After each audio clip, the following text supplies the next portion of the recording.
Hi, it's Sherilyn, the Executive Director of Addison Center for the Arts, in the gallery with a new exhibit. This particular exhibit is based on creative insights of the artist.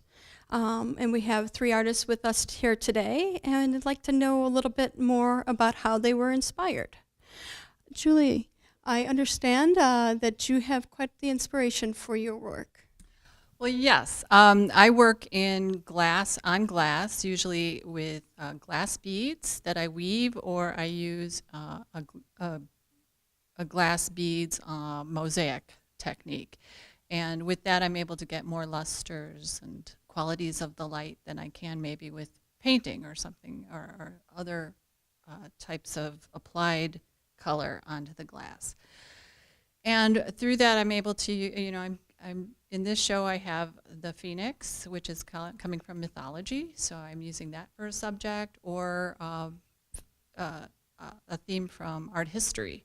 Like in the case of Odilon, that is based on Odilon Rodin, and he was a famous symbolist painter, and he did these wonderful paintings, actually they're very quirky little paintings and lithographs of floating eyeballs. And I had some taxidermy eyeballs laying around, and I just decided to do a piece based on those pieces. So it was really fun.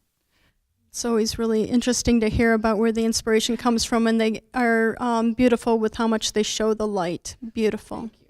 Thanks. And Sarah Johnson, let's see, I understand that you paint in the moment. Would you want to explain how that works with your work? Sure. I take watercolor paper and watercolors, and early in the morning I set up my table in the kitchen, and whatever I'm feeling in that moment, I express myself in abstract brush strokes or shapes or gestures in the dabs of paint. I'm also in the moment when I'm expressing my feelings. I get inspired by how the colors are formed together and how they bleed together when I put the brush strokes down.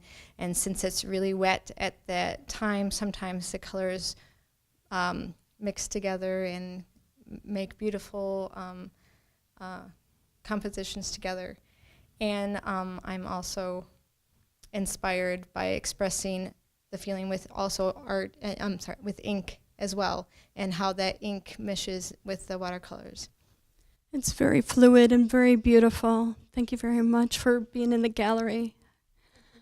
And then Dorothy, your piece seems like it's a meditative, like on paper. It's a meditation on paper. That's what I see when I see your work.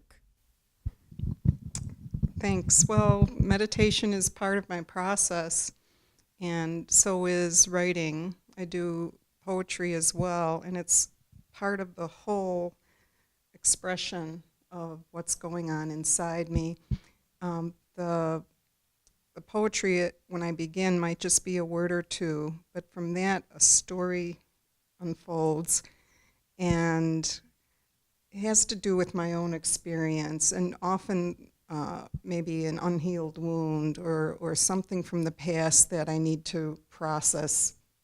But the process itself is very detailed. I do a lot of sketches, I cut them up, I play on paper to come up with a composition.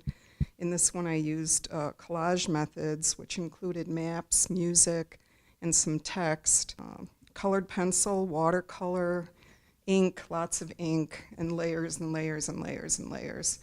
So I'd also like to thank Joan Lendendorf. She actually does collage, mixed media collage work, and she helped me hang this show, which could not be possible. It's really hard to get 28 artists and make it mesh together, but you really need to come and see the work in the gallery. The artists will be here for the artist reception on April 13th. That's Friday the 13th, from 7 to 9.